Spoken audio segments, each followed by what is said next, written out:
Diane, you are so welcome to AI6. Thank you for joining me on the show. Oh, absolutely. Excited to be here. Well, first of all, introduce yourself to our viewers and to our listeners. I am Diane Hammons, and I am the Director of Digital Engagement at WG Content. We are a content development and content strategy agency. And my role in that, I'm one of the few that isn't a native writer. Um, my role, I like to think of as, building healthy relationships with technology, both internally and then helping our clients as well, especially since the dawn of this whole thing called AI, generative AI, helping our clients understand it, especially as it relates to their content needs. And I'm a former journalist. I'm a writer by trade, essentially, if you strip back everything else that I do. And it really is those words and that storytelling that binds us together on the internet. And it's been around since day dot. But as you say, now we're in the AI age and writing is not in the hands of the few, it's in the hands of the many. Do you still feel that, you're as relevant and as needed today? I do. And it's been a scary past couple of years. And I will be honest, when generative AI really exploded, one of the first things it proved it could do was summarize and write. Now, arguably, it wasn't awesome in the beginning, but it's only gotten better. And we can only admit that as content generators. So it was right from the get go. I was like, oh, you could dig your head in the sand and pretend it's not going to happen to you or hope it goes away. Or you could go right in, embrace it, start figuring out what it is. And so that's the approach we took. And as we've seen things evolve, we see how we have to and can benefit from incorporating it as a tool. And that's changing maybe our role or changing how we approach certain types of content and our clients as well. But there's always a need for storytelling, and that's innately human. That emotional connection is innately human. And it can't quite replicate that. It can try, but it really can't get to the heart of that. And our business, primarily our client mix, is also primarily healthcare. So that emotional connection is vital in healthcare. It has to be authentic. It has to be real. It has to be, relatable. So yeah, we definitely still have a place. It just looks a little different. Yeah, and I'm glad that you said that, though, when generative AI became mainstream, you had this jump scare moment. I absolutely can identify Mhm. with that. I absolutely did, because I was like, hey, this AI can write better than me, and what value am I bringing? And I really had to do a little bit of soul searching. But then as time went on, I was like, well, I have these lifelong skills and that intuitiveness to know what makes a great story. Exactly. And these are assistants. So tell me how your healthcare clients are embracing value Mhm. AI and how that relationship is now changing, because the relationship and the business model is changing too. Oh, absolutely.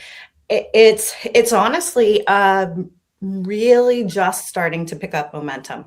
I would say that toward the end of 2025, there was healthcare in general is a conservative industry, so it moves a little slower. So they were slower, more cautious. Some of that meaning their hands were tied in terms of exploring AI, hands tied internally, limited to the types of tools they could even explore.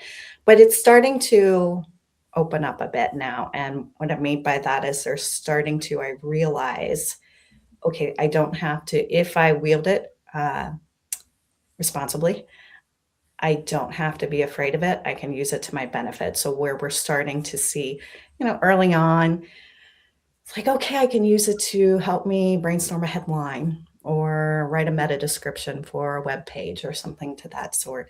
Um, Now we're moving into, with our clients, they're starting to move into, I'm going to use it to generate first drafts. But again, it's identifying what type of content that's appropriate for. So certain types of web page content it's appropriate for. maybe some email campaign marketing, that type of thing. And staying away from, in healthcare, things like patient stories, obviously thought leadership. Can't have thought leadership if it isn't your own thoughts. So yeah, they're starting to look at now, and this is where we're helping them. We're building custom GPTs through ChatGPT with them, and somewhat in Copilot, and not new for everybody, but new-ish for them, to start to incorporate that so they can run drafts past a voice of the customer when focus groups aren't realistic. They can, like I said, generate first drafts for things that are very formulaic. We always do it this way. It's always in this structure. And it's really, say, like treatment condition type of content. You go to a health site, and that is going to be consistent no matter whose site you visit. How do you treat a cold? That's the same. So those are maybe more the formulaic content types that AI is suitable for. You just always have a human editor. And the GPTs, the custom GPTs are wonderful, right? Because they get to not only train it in their work, their tone of voice, how they write, how they communicate, but then that reinforcement learning, when they're using the tools day in, day out, it means that they're actually building up better capacity and intelligence within a model that is a domain expert, right? So that penny has dropped with them, right? Has it? Oh, it absolutely has. And I think there's that realization, you have small marketing teams. Most organizations tend to be small-ish, probably, at least compared to what we'd like it to be as marketers. You have all these ideas if you only had more people, but they tend to be small because marketing's overhead, right? But you have this dream, you see how many places in the company you could have impact, if only if. So something like a custom GPT that helps you write and evaluate a brand is perfect, because now you can help more people throughout the whole company write in the brand voice. So that's really, I think, where things are taking off, and realizing the impact of a custom GPT. And when you're doing healthcare comms, you want to speak to your patients, the end user, ultimately the end, or maybe it's a doctor or a hospital, depending on the nature of your business. But those client case studies are key. And it can be quite difficult to get real people to tell their real stories. Is there any element of like Gen AI audio or video or images where you've started to experiment just yet? Not to that point, not video. And I would say, because especially in the healthcare industry, authenticity is so important. So people want to trust that the images they're seeing, the people they're seeing, are actual people. So that's going to be a very slow part of the technology, I would think, for them to adopt. Now, more internally, training purposes, things like that, or maybe a walkthrough of here's a process, or here's like the intake process as a patient. Here's what you can expect follow-up. Those types of things, I think they'll embrace.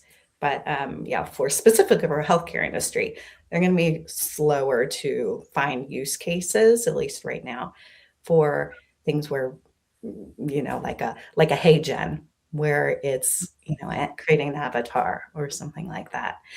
Is that kind of where you were going with that question? Yeah, absolutely. Because while we have all of these amazing tools to our hand, you've got to be able to recognize, well, when should we use them and when shouldn't we? We shouldn't use AI just because we can, right? Right. And that's kind of what's overwhelming about it, right? That there are so many tools and they flood your inbox every day. And some of them are pretty shiny and you want to find an application for them. But it doesn't always fit. It doesn't always fit your specific industry. It doesn't always fit your brand. So you find where it's intentional. And that is the idea behind, the AI councils and that sort that are coming, or even some of the leadership roles that are starting to come forward. How do you identify those use cases? How do you know that you're applying it where it's a true fit and you're not just doing something because it's sexy? And well, we have all the tools, the individual tools, we have the custom assistants, and then the next layer is the agentic workflows. Have you experimented with any of that so far? In the beginning stages, early days of that. Certainly educating, helping, well, again, thinking internally ourselves, but also reminding and educating our clients on what that means when we talk about agentic, because that word kind of gets thrown around a lot, right? Because you say co-pilot, you create agents. Yes, but that's not exactly what we're talking about when you think about an agentic future. So, it's that idea of, let's just, you can extrapolate, you can start to see in ChatGPT again, for example, that there are apps you can call on now within the experience. It's driving you to a point where maybe you never leave ChatGPT. You just reach out to everything else you have there. And that includes, so an agentic, future state. Again, I'm just going to continue with healthcare as an example. Let's say you have a personal agent. It knows your needs. It knows your preferences, your care preferences, or the type of doctor, that type of thing. Is bedside manner more important than this or that? And it goes out and it does research. And it scrolls a bunch of different health systems. It analyzes who maybe is the best for you. It goes down to a granular level of which physicians might be the best for you. And it maybe presents a couple options and you schedule an appointment right from there. You never visit the website. The website content is so important because it's feeding all of that. And I think that's where sometimes marketers get afraid and get lost thinking website content's going to die. It's not, because that's what's feeding it. But your interaction, you may not be able to, you likely won't be able to influence how it's presented to your end user, because it's going to take all this information it found and present it in its own natural language in the way that you prefer. So we lose a little control there. And that's the future state that we just try to educate on, so that, our clients understand that when we talk about AI optimization, when we talk about the importance of things like schema, all of that, it's in preparation for this future state.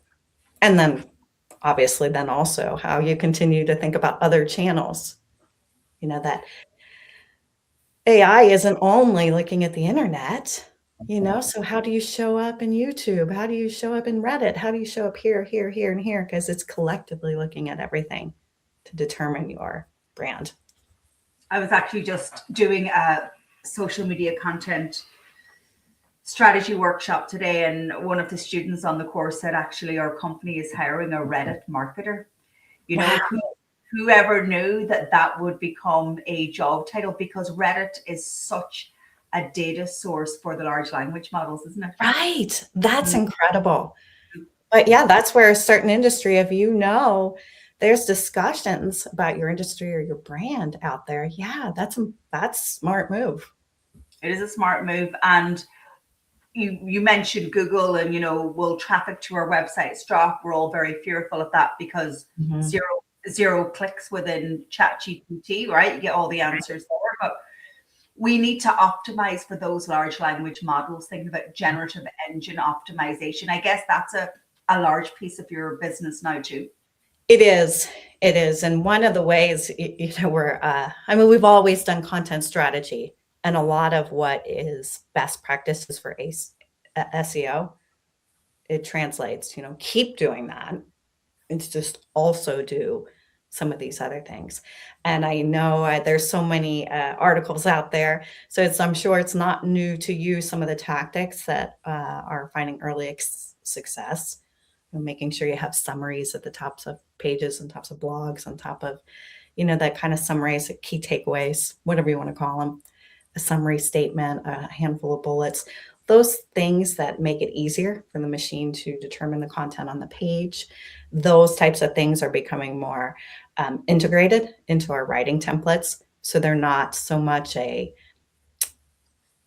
you want to, it's more of a you should, we're going to go ahead and generate that for you because you should be incorporating it.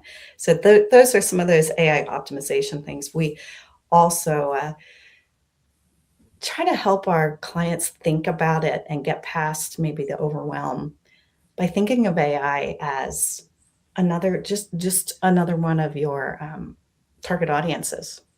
So if you get past the technical aspect of that and what is AI and I don't know and I feel behind, and just think about it as AI is another consumer, another of your target audience. So what are its preferences? Well, it prefers concise, plain language, not so much fluff. It can prefer some structure. That's why you want to put that summary at the top and make sure you write in that formatted way that you always had, clear headlines, bullets, lists, things like that. It really wants to know that the information, it really loves current information. So you got to keep it fresh, maybe more than you were paying attention to that before. But if you think about it kind of like as a thing, an entity, you kind of humanize it in that way. It helps you, I think, get past some of the fear. And then it also helps you understand what it's doing. So it's looking for all these things. If you want to appeal to me as AI, do this. And then I, in turn, you also have to think about, it's also an influencer, right? So it's kind of twofold. Because it does go out when you're talking, that when a user is talking to AI, it's gathering all this information that it thinks is best for you. So it's not like Google, where as long as you had these keywords, you were going to show up. Maybe you'll show up, maybe you won't. So in that way, it also influences. So then you have to think about it. Maybe you have to think about a strategy in that realm, just as you would your influencer strategy for, say, TikTok or YouTube, or, okay, what's your plan to make sure you can influence AI? So if you think about it like that, then I think it puts it in the realm of what they're used to and takes some of the fear out of, I don't know what AI, this technical thing, is. And so what are some of your favorite tools that you and your team are working on, that you use on a daily basis? Honestly, this is going to sound boring, but we live most of the time in ChatGPT, because that's another, there's so many. And when we first started a couple of years ago, I just tried to impress upon my team, get good at one. Don't worry so much about, I have to make sure I've experienced them all. Get used to one that you can do well, and then you can apply those, skills to other tools as well. And so for us and our needs, it's continued to come out with enough features that keep us there, right? We use projects. We use, the Canvas mode has been fantastic, because it means, well, maybe no more Grammarly. No more, so it's like every time we think about going out, it's like it keeps us there, and that's by design, right? OpenAI knows what it's doing as far as that goes.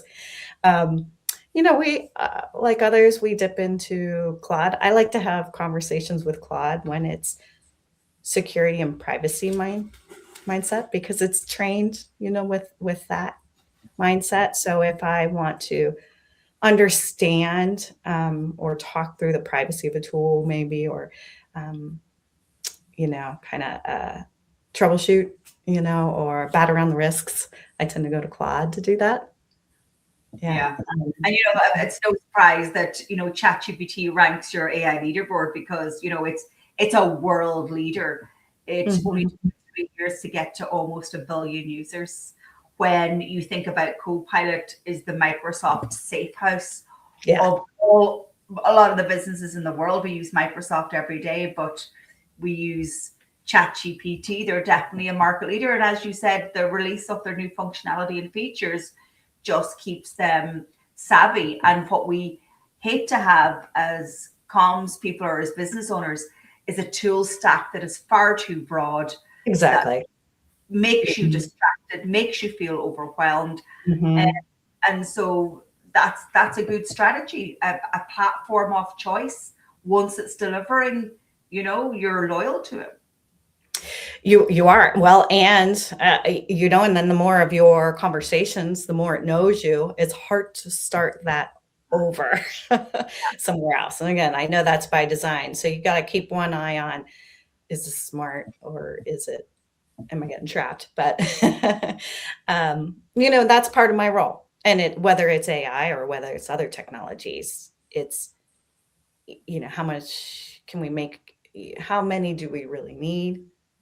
How can we do more with less? And how do we make sure those are all integrated so that, we're getting the most value from all of these tools? So we're at the beginning of the year now in 2026. And if you're advising a new client who's starting with you and they're charting where they put their focus in terms of building out their comms for this year and how AI is going to help, what are some of the key things that you say to them?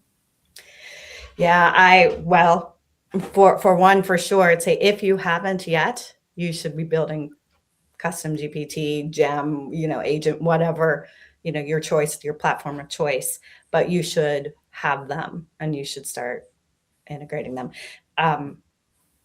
Because they will then next step, start stringing them in to orchestration. So maybe it's an automated workflow. Maybe it's chaining them within your platform, but start to think about these as, it's cliche, but extensions of your team. And you're going to fall behind quickly if you don't start down this path, because it's what others are doing and they're finding a lot of efficiencies that way. And that's why, again, we've shifted, well, I shouldn't say shifted as much as maybe added, acknowledging the value, especially for content generation. We're leaning into that and helping them build these solutions, these workflows, these custom, agents.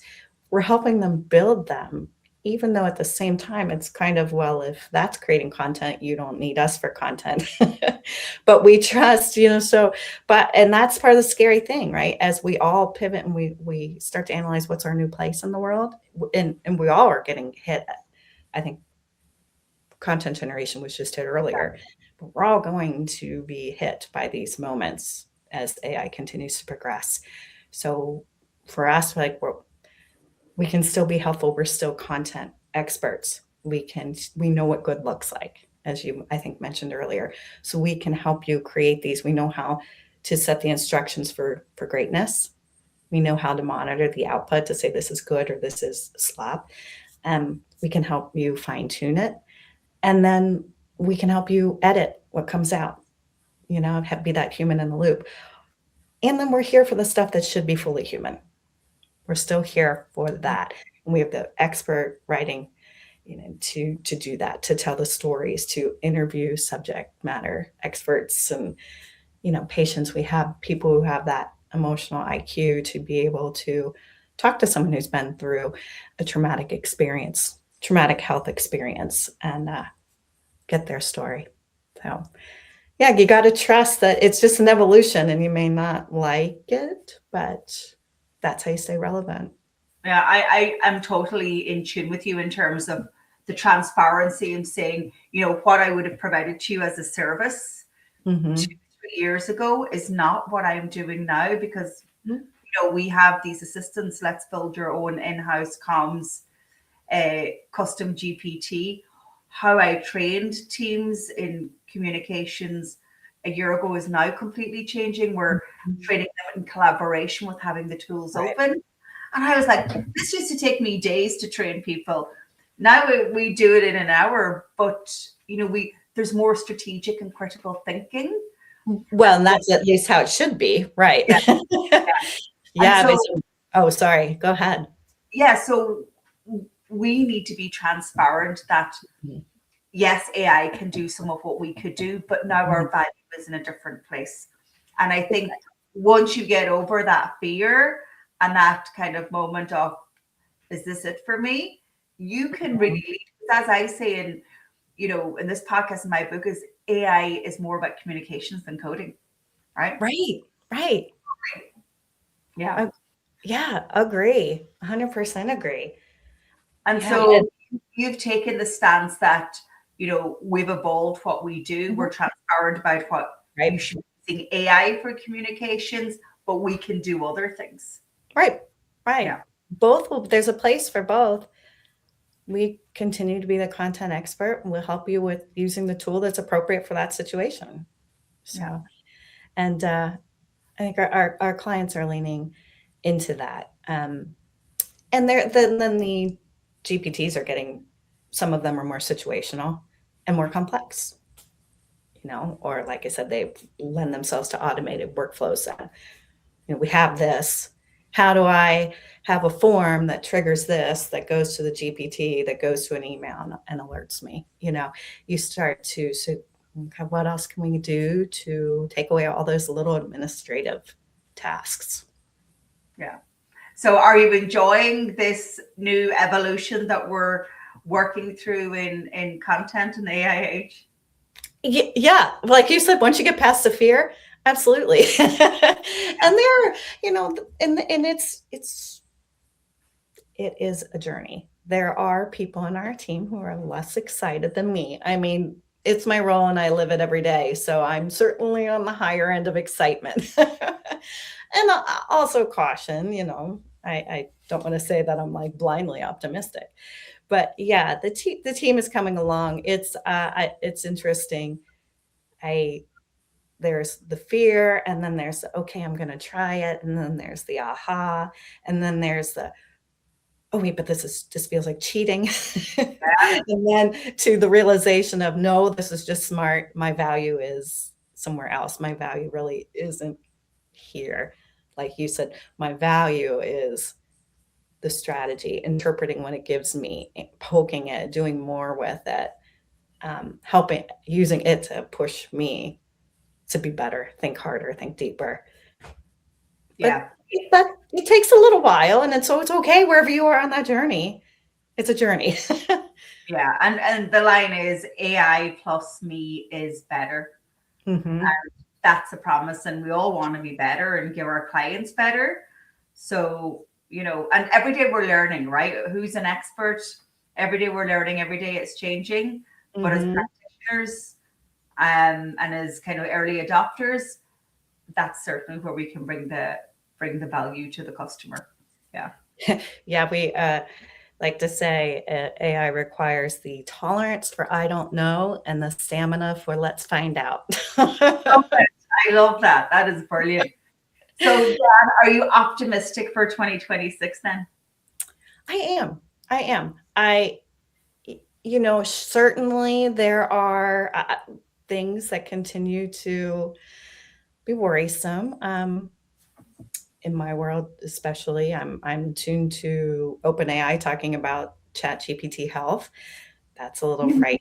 Yes.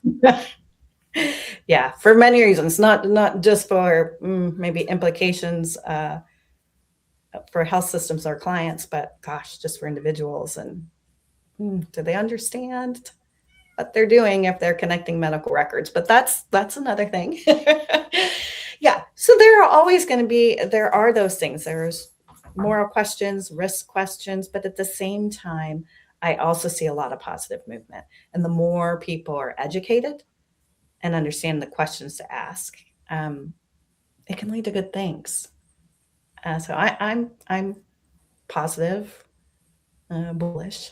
I came out of 2025 going, wow, what a baptism of fire year of learning. And then I stepped into 2026 and I went, I have to do it all again. There's so much still to learn as it keeps changing. It's exciting, isn't it? It's kind of I didn't anticipate this change in my career path, but it's fun to learn something entirely new. Yeah. And where few people are experts, we'll just say. So we're all learning together. And I've found, I don't know, but you're doing this podcast, so I think I can put you in that same category. The awesome thing is that it's the community is very supportive. I've found in every person I'm talking to about AI, every conference, every webinar, people want to help each other learn. So it feels less competitive to me. Like everybody wants to help each other along, and so that's how it can be this technology can be strangely human and connect us. So that's my hope that Oh, that yeah. continues. I learned so much from this podcast. I always say this podcast was as much a gift to me as it is Mhm. a gift to the people who listen, as a learning resource, because every day I learn. So yeah, I'm grateful. Well, listen, Diane Hammons, thank you so much for joining me. Where can people go and find out more about you and your work? Yeah, you can find me on LinkedIn. I love connecting to people because, like you said, I love learning as much as sharing. You know, it's a two-way street. So you can find me on LinkedIn, Diane Hammons. You can also find us at wgcontent.com. That's a great way to find, you know, my short bio and learn more about the types of services that AI included that we're helping our clients with. Brilliant. Well, listen, continued success in 2026, and thanks for joining me. Thank you so much. It's been wonderful.